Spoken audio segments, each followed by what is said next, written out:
Hello? Yes, yes. I can hear you, Kai.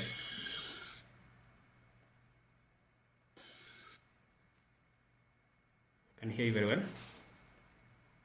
Can you hear me? Yeah, very well. Hey, you have a network issue, boss. So here, okay. Thank you for putting up the verse. Okay. Okay, so I want you to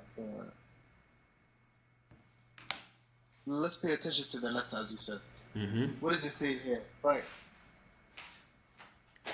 Those who do not embrace the religion of truth. The last, not comply. Yeah, not comply. No, embrace the religion of truth. Those who were given the scripture. That is actually from those are Christians. Those are referring to Christians. They don't embrace the religion of truth. What's the religion of truth? They're referring to all the prophets. No. Who is the religion? Which is the religion of truth? Many prophets sent to many different fight those who do not believe in Allah. Do Christians believe in Allah? Okay. So the fighting does not just mean combat. You could also fight with your words. Is that correct? No. You know there are more verses. I only shared two. You are aware of that? Applies under a state that is compliant with Sharia law. Sharia law.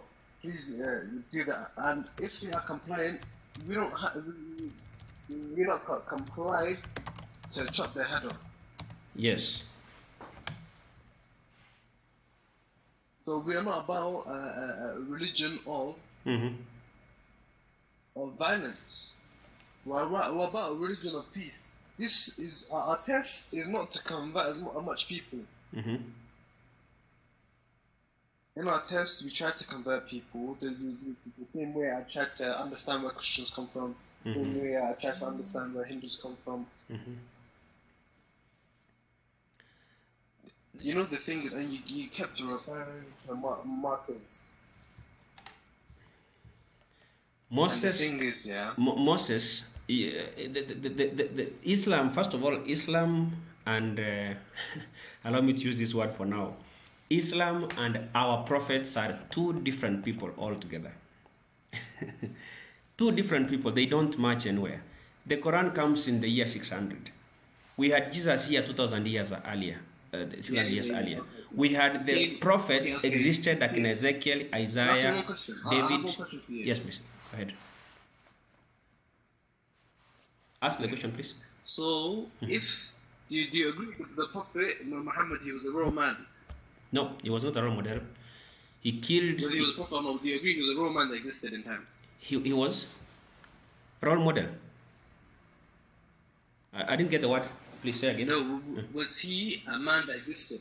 Do you believe he in his existence? Like he existed 1400 years ago? Yes. It's possible that from the what I've read, I believe he existed. Okay. Yeah. Okay. Cool. So, and you also believe that he was an illiterate man who was born in the Arabian Peninsula 1400 years ago, before any means of communication, any means of writing and books and scripture. He had no access to no information. No. The only information he had access to at this time before he went out to spread the message. I'm saying before the revelation. Yes. He was illiterate and he was being told to read. Yes. He was being told read, right?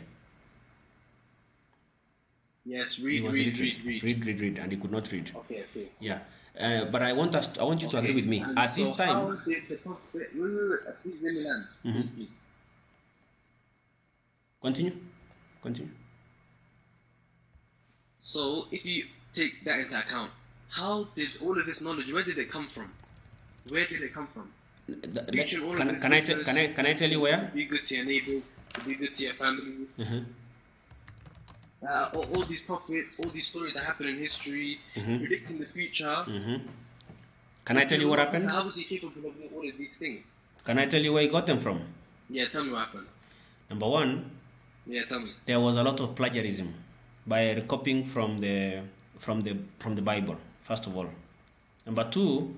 Let me finish because I want to answer and then you can continue. Just one sentence only. One is that he got some stories from the Bible. Number two, he had some stories from the Jews at that time. They were very funny stories at that time that was circulating around. So there were those stories that existed. He copies from that. Number three, there were what you call agnostic gospels. For example, do you know the story of the bird, Jesus creating a bird from clay?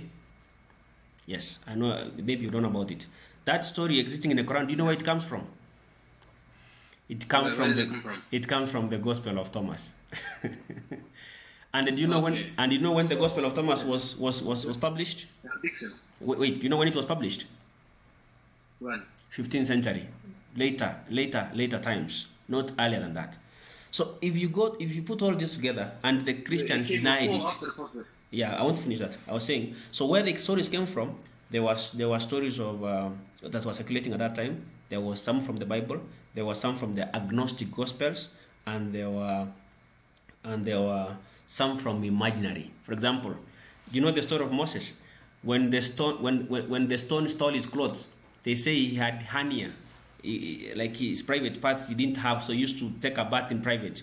And then the stone steals his clothes, and then he ran away chasing after the clothes. So people were able to see that he has something. He didn't have hernia. Some of the stories were just fables. Let me call them fables. They were not really stories. So if you put all these stories together, it's not a God story. This looks like a cartoon story. You are trying to listen to a story from a cartoon. That looks very interesting. I know exactly what video you watched. Like that one. The one you are referring, the one I'm giving an example. The stone stealing the clothes. I know which one. Yes. That you watched. But I want to clarify one thing. Okay, go ahead. The reason I kept telling you he was illiterate and he couldn't read or write, because I knew he was going to mention this, that he plagiarized from the Bible. Yes. You have to remember, he was in the Arabian Peninsula. He did not have access to all the gospel. He did not have access to all of these stories. And you said it came in the 15th century? The prophet, it was around 600 to 700 AD. Let me give you that. Let me give you Wait, please. One moment. Continue. So there is no possible way for him to gather all of this information if he can't even read information. Mm-hmm. He can't write information. It had to come from some spiritual way. Mm-hmm. And if this spiritual way is true, mm-hmm. it has to be God. It has to be Allah. Let me tell you why. I believe that. Came to him. Why you think it can be Allah? Okay, even me. But you are right. Because he did not plagiarize. You are right. Even me, if I'm told that Kai is very green, living in a cave, and then he is able to tell me to recite some things, I would agree with the people that, look, this is miraculous. However, I want you to look at how the verses were coming. The verses were revealed in a period of how many years? 23, right? Are you aware of that? Yeah. In the period of 23 years, how are the verses coming? Verses were coming as events were occurring. Let me give you an example. When he was found, when he was taking the wife, when he was, let's take the story of beating the wife, for example. Beating the wife, or the wife beating is actually is some verse. How did it happen? For example, the one of marrying. He says, the one that, let me give you an example of how the verse came down. He says, at this time, people, I think they were talking with Abakari or somebody, and then he's talking about how his wife, the wife are becoming problematic. And then this guy says, if Allah will, if they go, or you can chase them away, and Allah will replace them with the good ones, and the like. Then he says, oh, Allah has revealed to me that if they go, or these women go, he can replace them with the better wives. That's a verse in your Quran. But look at the circumstances in which it happens. It is as something is happening, and then he brings a verse to protect him. When he was caught on bed with this slave girl, and this first wife got him, what did he say? At first, he says, "I'm sorry, I can't do it again." Right? That's what the books report. However, I want to be very keen. A while later, he says, Tanang, an idea has come. A bell has rang, and I've had an idea from God. He has told me that I am going to take her as my wife also, and the like. That I think is Sophia, who was the slave girl, and the like. And when he found them in the bed of Mohammed. So it's not miraculous that things are happening. But then it is called, I could call it convenience.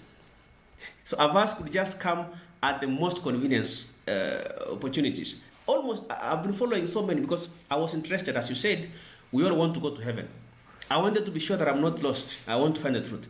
But when you look at each of the events, how they happened in a period of 23 years, each event were coming the like. In fact, one time in one of the hadiths, not Adija, but this girl he married, Aisha, whom he married at 6 years and had an intercourse at 9. She says, your God seems to be somewhere between He seems 9 to be and 18 years. Okay, whichever. That's another story. He says, listen what he says. Your God seems to be coming so much for your aid. You know that's a very powerful statement. Like, God is for your convenience. Whatever you want, you get. When he's telling any other believing Muslim can come and get effed by Muhammad, it becomes a Quranic verse to protect him. So it is true. It could have been that there was a revelation, yes, one or two, whether by devil or by God. But he went ahead to bring in so much junk to protect himself.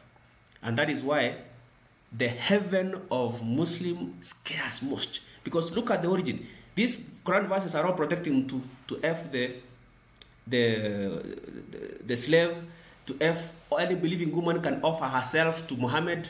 He can F. He took his son-in-law Zainab. He goes to the sons and then takes and abolishes what? He abolishes adoption because he wants to take the wife. Then he promises you the heaven you will be given 72 virgins. So it's an heaven of actually effing.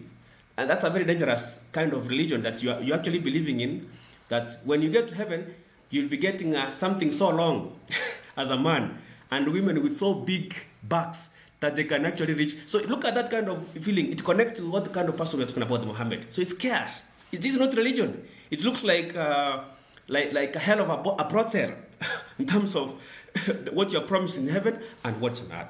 So that's why I believe that yes, there could have been a revelation of one or two, but he ended up adding so much trash on it to make sure that he satisfies the need. Go ahead.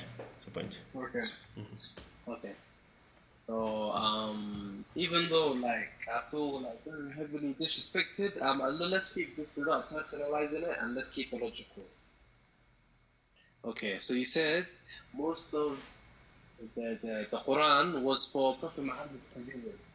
A number of verses. If you look at his life, Mm-hmm. His life was a life of a lot of tests and tribulation, and it was a very hard life.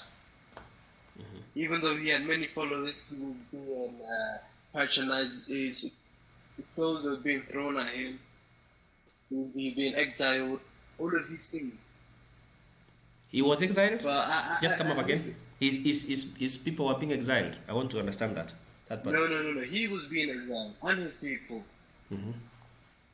And his people was being boycotted as well. Mm-hmm. Do some research about that. I'll find research on that. I don't know much about whether he was exiled. I know that when he was attacking Mecca, he had low numbers, and therefore he could not fight. He had the verse of your religion is my religion. There is no compulsion religion. The verse comes. But when it becomes bigger, he now tells them you have to pay jizya. Understand that? Yeah. Did that also fight your argument from before? There's a whole surah about there's your religion and there's my religion, and we should both respect that fact. And that is also a contradiction, because at one point he says no